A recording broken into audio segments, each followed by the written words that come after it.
Alam mo nga, yung mga astronaut, kahit may problema sila, pupunta lang sila sa outer space.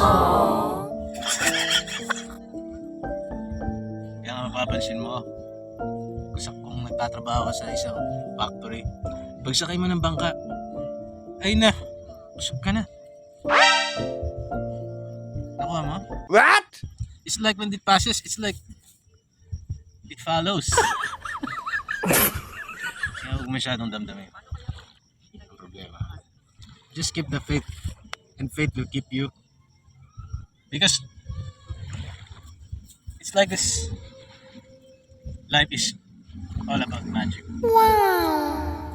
That's why you have problem, you keep the problem, then you start to be peaceful. Ano daw? Just like the sea waves, the breeze, the lightning, the thunder. If you have problem